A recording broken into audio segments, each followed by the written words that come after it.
Welcome, everybody, back to another edition of the SC Fanguard. My name is Mark. I marched Santa Clara from 1997 to 2001. Hola, everyone. I'm John. Good to see you again. I marched in SCV from 1979 through 1981. Today is a real honor for us, for me in particular. We've got some very, very special guests. First of all the way from Gilroy, let's welcome Mr. Gary Butera. Hey everyone. Gary, introduce yourself. I'm Gary Butera. I marched in the Corps. I was a euphonium player in 86 and 87, and I was a drum major back in 88 and 89. Lots of second place. Great years. And now, from San Jose, we have a mystery guest. I'm not even going to tell you who. Just introduce yourself, Mr. Mystery Guest.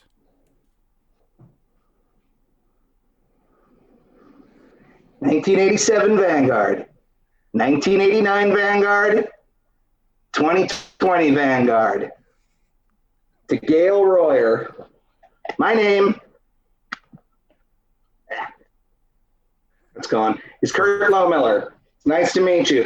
I played mellophone from 1988 to 1991, and I taught in 92 and 93, so 1988 Vanguard was my rookie year. Nice to meet you. Welcome, both of you. It's so good to see you guys. Really, really great to see you guys. Well, you guys, it's very, very excited that we are going to be watching one of my all-time favorite Vanguard shows, 1988 Phantom of the Opera. The 1988 production of Phantom of the Opera was 2 years in a row doing what some people will say the exact same show. Yeah, some of the arrangements were the same on here, but basically 88 was figuring out from absolutely nothing to developing the program. In 89, we got to see the rewards of that program, but we can talk about 89 another time. Tonight is about 1988. So there were 5 songs in the program. The opener was originally the entr'acte from the CD. If you listen to that, the 2.5 minutes were verbatim. And then eventually they modified that, changed parts in there. The opener was originally written by both Gail Royer and Gordon Henderson. They put it together. Then we went into Masquerade. Then we went into Wishing You Were Somehow Here Again. Then we went into Track Down This Murderer. And we closed with Music of the Night. So all the musical arrangements were done by both Gail Royer and Gordon Henderson. Let's watch this, man. It's a great show. I Let's love get into this. I'm super excited. I'm excited.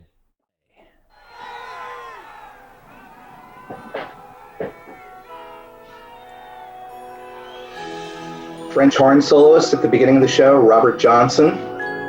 Gorgeous. Great job, actually, too. Great guard, both the male rifle line and aluminum flags. So who's underneath the curtain? Originally, it was all the horn line and the battery except for the sopranos. Are they playing also under there? It's the male guard that's still carrying the guitar. All right. So listen, here, this is the first hit where we can tell if the crowd liked the show. Right after the cutoff, is the crowd clapping?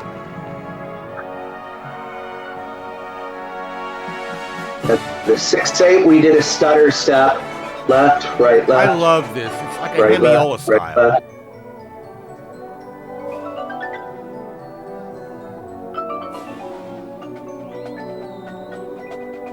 Flows so beautifully. Drill design by Myron Rosander. Oh, yeah.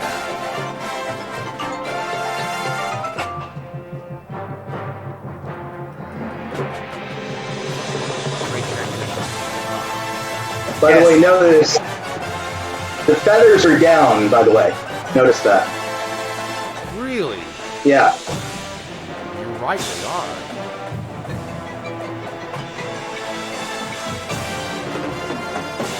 Listen to the pit. Ralph and Bob Morrison. Oh, Ralph. What a god. That is a Phantom mask that's about to rotate. See that? Dave Owens' idea. Ah, got it. Listen to the snare part.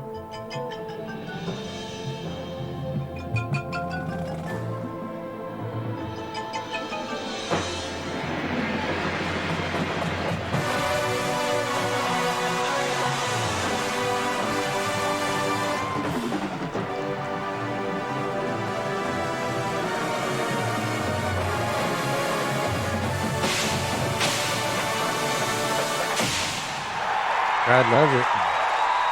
Oh yeah, Crowd loves it. we were on that night. That was Yeah. Oh, definitely for our sure. best show of the year, For sure. especially And the those feathers two are still down.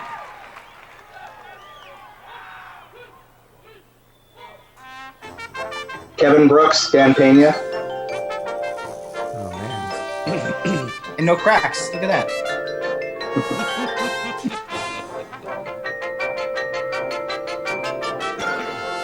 And a lovely Juliet. Yep, the lovely Oh, Juliet. yeah. Some rifle line. The sound is so big.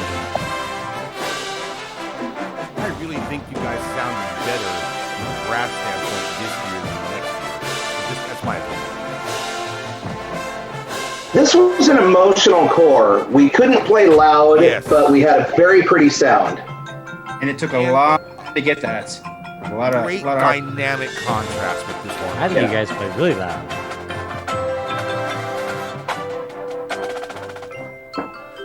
Nice one's down.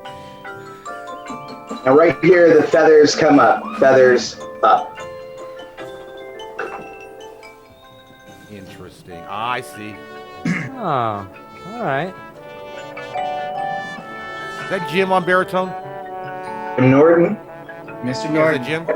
Yeah. Yeah. Also soloist from '87 at the beginning of the show. 7 at the beginning, yeah. I'd like to get him on sometime too. That could be arranged.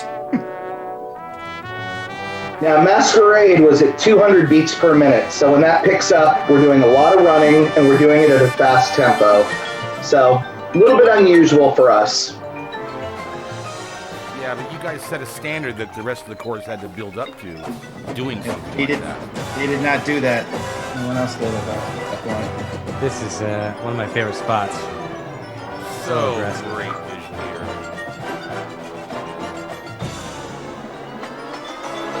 And right here, which bunch of pinwheels. Very nice.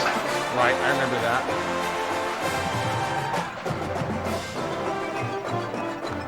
Feet were moving so fast.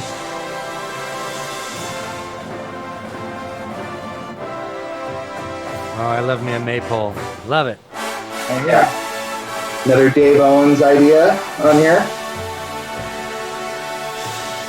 Rest in peace, Dave. He had wonderful, Yeah. wonderful ideas like that. Look at those Oh, toes. yeah. Dave Owens. Yeah. Toes. Toes. Ooh. I know. Fantastic.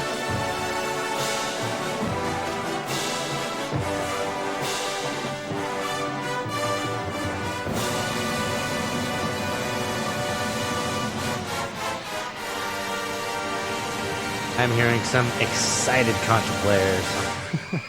Yeah, we had a lot of stickouts. All right. It was bad miking back in the 80s. That's what it was. I mean, I just Actually, say that's excited partly because true, yes. I mean they were hyping. I do love that. Who's this? Bob James. Bob James. We're gonna have Bob James on in a few days. Now, this version of Wishing, when the core comes in, listen for all the tempo changes that are happening. You're not going to hear 2 bars in a row that are the exact same tempo. Oh, it's very rubato and yeah. And one hand. Horns, one hand. That right there is iconic. An iconic moment for Vanguard. The tempo will pick up Inner here. harmonies. Now listen for the retardando over 6 counts as we're turning around. Yeah. That took a while. You also have to have drum majors that know what they're doing to pull that off, too. Well, That's debatable. To understand that kind of idea and to be able to implement it properly. Beautiful. this was a very young horn line, and if there was one thing we could do, we could play pretty, because we couldn't play that loud. There's no question about it. We were young, we were inexperienced, but we were broken down, and as we were built up, we worked on tone quality. So that helped us in the end. Paid off a lot. Really cool split drum line here too as well. Now, first time ever, battery in 2 segments. So Yeah. listen to the drum part here. And then the other side is playing this now. Side 1 and side 2 now, yeah. Oh, they're so far split now. Yeah. He would practice that for hours and hours. I remember Yeah. hearing it. I'll bet.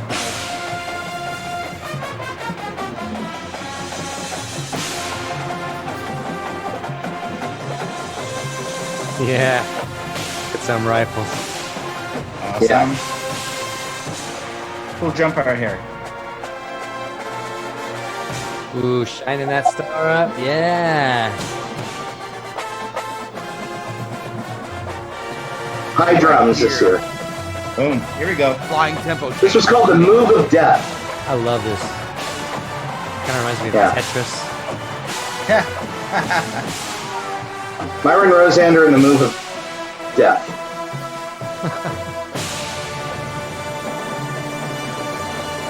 Now look at the horn snap at the end. We don't bring it down, we throw it out. And a bow. Oh, man. You guys are throwing down tonight. Let's finish it now, You're huh? kind of hoping that your horn doesn't fall out of your hand when you do that. I always wanted to do that. We have tons of pictures of us, you know, at picture day doing the toast, but we never ever did toast at a show. Juliet Tandock, guard captain, 80, 88, 89. If you saw her, she'd look exactly the same as she does on this video right now. He sure does. Wow. And just I a believe wonderful person. Yeah, absolutely. Married to Dave. And Thank you. Oh, no, it's not Tandock. Dave. Tandock was her name. I marched with the guy. His name's Ferreira, you dummy. Right, Dave. That could be edited. No, I not. can't edit during the video, Kenny. guys. There's Kenny, my partner, Ah, man, I miss Ken. Yeah. working the front lines. COVID-19. Yeah, he is. All right. So when we hit the push here in 1988, we were facing the crowd. That was different in 89 when we were facing backfield. Right, I remember that. But what you resolve into here is just one of those iconic moments. It's a company front, but it doesn't. This is where the chills start happening, guys. Oh yeah. Oh yeah. I was on the back podium watching from behind, and the crowd just jumped to its feet, and the roar was just crazy. A diagonal company front. How often? You never see that.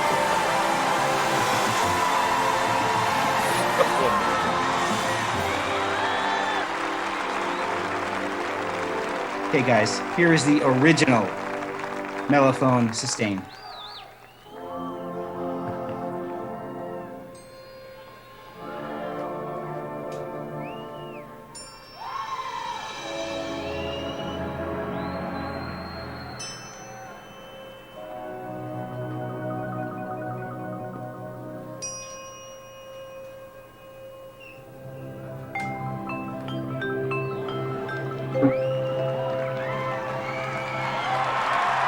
And the new magic trick at the end of this one, the whole chord disappears. I remember that.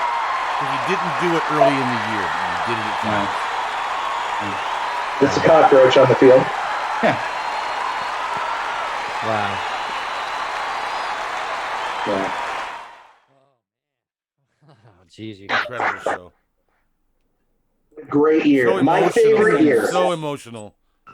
Before you do, Yeah, yeah. Kurt, how long was that note at the end that you held?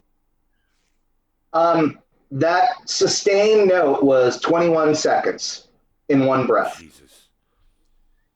I was going to ask you that. You did play that in '88, right? That was your. I played that in 88 and 89. In 88, I'm very proud of that. This was an amazing core. We were very, very lucky. All right. We were bad most of the year. We probably had 3 good shows all year. Finals was obviously one of them. Okay. The core was this good. And at finals, we performed this well. All right. That's pretty much how it was for us. in '88. So we had a great finals performance, and that made the difference for everything. Yeah, as a guy who marched the '86 as well, when the Blue Devils just kicked our butts from the day one till the last day, at the beginning felt very similar. We just couldn't get it going. We just couldn't get any traction. There was no emotion, and all of a sudden, we just kind of like a turbo when you in an old car when you push it and there's a little bit of a turbo lag and it takes off. That was us in '88. All the credit, especially for the 2 Phantom of the Opera years, goes to the staff completely. So just real quick, if you don't mind, want to mention the staff for this 1988 show. Absolutely. In the color guard, there were 5 staff members. There was Sherry Perry, there was Donna Maroka, there was Christine McGee, and then there was Ray Otani and Joe Toohey. This was the second year of having gentlemen in the guard. And I think it made the difference. It was a nice balance for the color guard to have a male-female relationship, if you want to say that. It definitely fit with the show. For the drill, on paper, there were only 3 people, but in actuality, there were 4 people that handled the visual. First off, if you look at a corps in the last 5 years, you look at the staff, you're going to see the phone book for the visual staff. There's literally like 14, 15 people. No judgment, understand, but there's 14, 15 people. In 1988, we had 1 person. So we're talking singular here. His name was Dan DeLulo. He was a former drum major of Vanguard, and he was also a mellophone soloist extraordinaire. He was the one guy on the field that handled the visual tech. Now, the production from conception to what you just saw at finals was done by 3 people. One is a very popular Vanguard name. The other 2 should be. First off, the big picture idea guy was a gentleman named Dave Owens that we referred to earlier. Rest in peace, Dave. Dave was kind of the idea guy. He's the one that came up with certain pictures, like maybe a rotating Phantom mask, or hey, let's do the Phantom canopy. Let's have the maypoles in the background, something like that. He saw it that way. A gentleman, a very popular Vanguard name, named Myron Rosander, wrote the drill. First time that Myron wrote the drill from start to finish on here, his very first year, his 4th year of teaching. Now, the third person was a gentleman named Gordon Henderson, who, while he was big with the horns, Gordon also has the visual eye as well. And Gordon handled the staging and coordination. So Gordon might pick where, like, we need to make sure the sopranos are up front here. We need to make sure the baritones are over here. Gordon handled that. So those 4 people handled the visual aspect. Now, when it comes to the horns, obviously, that was my thing here. All the arrangements were done by Gail Royer and Gordon Henderson. Gail specifically did Wishing You Were Somehow Here Again and Music of the Night, which is great. Gordon was instrumental in the opener with Gail, also Masquerade and Track Down This Murderer. And personally, Track Down is my favorite part of the show for everything. So Gordon Henderson definitely was the guy to put that down. And Gordon should be in the DCI Hall of Fame. Absolutely. Yes. That's the thing. Let's start a movement right now. Let's start a movement right now. I totally agree with you. Absolutely. So the Vanguard sound that you hear is put together by a gentleman named Rick South. Yes. Rick taught Vanguard for like maybe 11 years, and then he came back. Yeah. A little bit. Rick's the guy. This is the sound we're trying to emulate. And Vanguard wasn't always the loudest corps, wasn't always the most in tune, but there was a Vanguard sound, and all that credit goes to Rick South. There was another gentleman, 4th year teaching. His name was Chris Knowles, who was a Blue Devil guy. Oh, yeah. Chris is great. Everything about him. He knows when to be the most intense guy in the field, and he knew when we needed the comic relief. Chris was my middle horn instructor. He's the guy that taught me how to play mellophone. I talk to Chris often. I love him like a brother, and he was my teacher. He's the guy that I listen to. And the 4th person was a gentleman, his 1st year teaching Vanguard, who marched before. His name was Steve Barnhill, who eventually became instrumental in the success of the Cadet Corps. Yes. So Steve taught the A Corps in both 1998 and 1993. The success of Vanguard on, if you want to say, a winning scale, Steve Barnhill was instrumental for the cadets with that. So And that leads us to the percussion. Now, the percussion with Santa Clara Vanguard has always been the example of what a marching battery should sound like. And it was led by the incredible Ralph Hardiman. If you don't know who Ralph Hardiman is, nobody's better than Ralph. Something's wrong with you. Yeah, something's wrong with you. We'll go that way. Look at your drumsticks. His name is on them. Yeah. Yeah. Ralph could make a marching battery sound like a symphony. He can make him sound like an orchestra. He can make him sound like a jazz band. Ralph had the ability to bring dynamics into percussion when others didn't. You need an example, listen to Vanguard 84 drum solo. So Ralph is the king. You can just say Ralph, and that's everything. One of the techs there was a gentleman named Glenn Crosby, who marched Blue Devils, taught Garfield cadets, came to Vanguard. If you need something clean, Glenn Crosby, he's not a man, he is the man, okay? Glenn Crosby is the king. If he can't clean it, nobody can clean it. There's those no two question. together. Those two together were magic. Those two together. Absolutely. Oh, yeah. The sound of the bass drums was changed by a gentleman named Kent Cater. Kent Cater. Who a man. Kent Cater made. I marched with Kent, man. Kent's the king. He made one bass drum sound like 5 bass drums on there, and he was absolutely incredible. Now, forgive me for this one. I couldn't tell you with 100% certainty who wrote the pit parts. I believe it was a mixture of both Ralph Hardiman and a gentleman named Bob Morrison on here.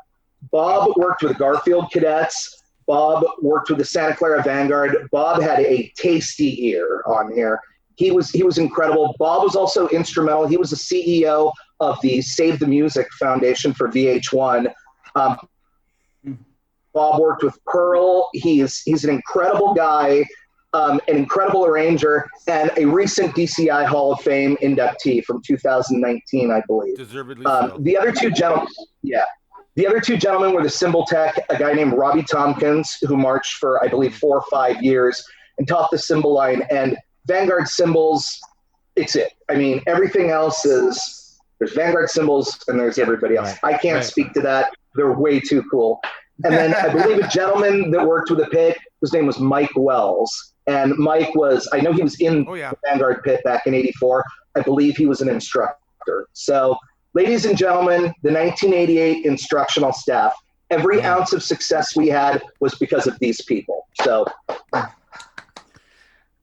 wow, man, you're raising our show to new standards here with all these credits. We're not. That's right. But I do appreciate your professionalism. That must come from your time working with a little band that some people might out there be familiar with. John, I forgot the name. What's the name of the band that Kurt did for a couple years? I don't know who you're talking Spirit about. of Sunnyvale. That's a good introduction. Yeah. We knew that. No, everybody, if you don't know, please check out. Just ask your Alexa to play some Green Day, and you'll probably hear our friend Kurt Lohmiller here, because I played with 4 rock and roll bands in my time. It was a great opportunity. Everything I learned about touring, I learned in drum corps. I played with a band called Goldfinger that was a one-hit wonder in '96, and I played with them in '97 and '98. I played with a band called Sugar Ray in 1998. They were pretty big at the time. I played with a band called Violent Femmes out of the Midwest. They were an older band, but definitely Violent Femmes. They had some street cred. And then for 7.5 years, I played with a band called Green Day. So I started playing trumpet with them, and they found out that I could sing. But if we're going to talk about that, I have to give 2 other people credit as well, because while I played with Green Day for a while, there is also a freelancer and a gentleman from Velvet Knights that also played with Green Day. That is? So, yeah. So when I started with Green Day, there was a gentleman named Garth Schultz who marched in Freelancers '84. And then through the years, I played with a gentleman named Marco Villanova who marched VK in '89 through '92.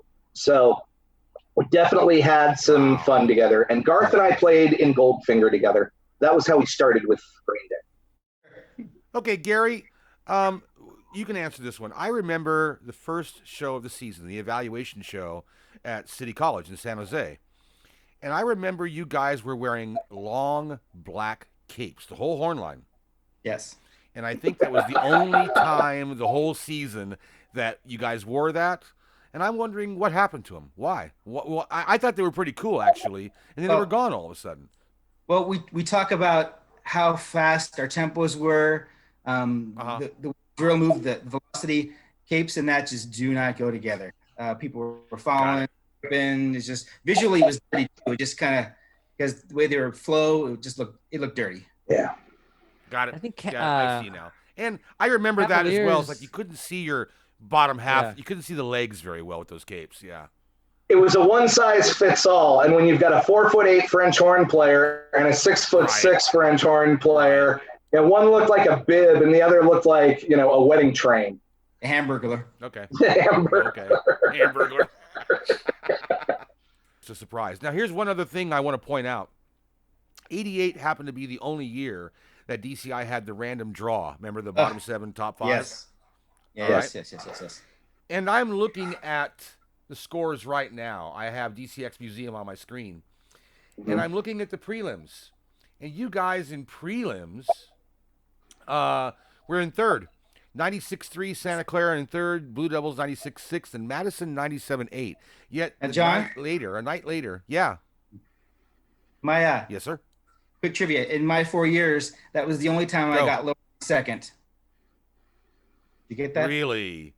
Yeah, wow. I got first and second at every show I ever marched, including Spirit of Sunnyvale, except for quarterfinals and prelims in 88. Yeah, prelims. Wow. Well, the thing is, my point is, in finals, you were 2/10 behind Madison, and you beat the Gray Devils. I mean, Blue Devils. Sorry, it was Gray Devils that year. I'm just wondering if it hadn't been a random draw, what would have happened? That's my point to all this, because it was so close, but Madison went on last that night. Now, I'll tell you my story real fast. So, of course, we hadn't beaten the Blue Devils yet. We hadn't gotten within, what, 1.5 points of them all year? 1.5 points. And so we do the shows, and we're there at finals and at retreat, and Kurt has a different story, but just me, I would guess I was nervous, wasn't paying attention. They said third place Blue Devil. It was like, we won. Who else is there? We were good friends with Madison, but I had no idea. I love the guys at Madison. We had some good friends, but I was like, we won. Who else is there? Great core, yeah. They said Madison, or they said Santa Clara. At first, I was a little upset, and then I just smiled because we beat the Blue Devils. And again, lots of good friends in the Blue Devils, love them to pieces, but to beat them that night was just made my year. Yeah. There's a truly valid argument for why all of the top 3 should have won. There really is. Vanguard happened to get second by 0.2 of a point. We lost to the Madison Scouts, and we beat the Blue Devils the one and only time all year. First off, Blue Devil 88 horn line might be my favorite horn line of all time. They're absolutely phenomenal. What you heard mid-June was probably the quality of how we sounded at finals. Okay? The guard was beautiful. Drums, I don't speak drums. I think they were pretty good. As someone who marched in the Corps for a long time, but who never got to meet Gail Royer in person, what would you say? Because I've heard a lot of stories, and I feel like I know the guy. But what would you say are some of his essential qualities, and maybe if you have a memory of him from '88? Okay. There's no question on there. There was a vignette in '88 where Gail said that he was concerned about the Corps. He was concerned how they ate, how they slept, how they were, and he referred to himself as a concerned parent. It is 100% true. He definitely cared about our well-being more than the success of the Corps. Absolutely. Now, keep in mind, he was a competitive SOB just as much as anyone. But if it came down to winning versus taking care of the Corps, there's no contest. He would take care of the Corps first. That's Gail Royer. Yep, Gail Royer, 88. Again, real tough year. Having a hard time in the beginning. We just weren't getting the emotional connection to the show. We go into a horn rehearsal. Gail walks out, and Gail talks to us about the meaning of wishing you were someone here again. It's a It's a lament. And he worked with the At horn line least, for at least a half an hour, right? Yeah. He conducted, he cut, and he just pulled the emotion out of us. He pulled the emotion out of us, and that never happened before or after when I was in the Corps in my 4 years. It was incredible. He only did it once in my 3 years to work with the horn line, just once. In my 4 years, it was the only time that he worked directly with the horn line. Thank you so much, you guys, for joining us today on the Fanguard to review 1988. It has been an absolute pleasure to get to know you guys tonight, Gary and Kurt. And I know, Sean, you've known these guys forever, but so I just want to remind everybody, hit that like and subscribe button for us. If you're enjoying these videos, then share them with your friends. And once again, my name is Mark. And I'm John. And we are the SC Fanguard. We'll see you soon. Thanks, everybody. Bye-bye.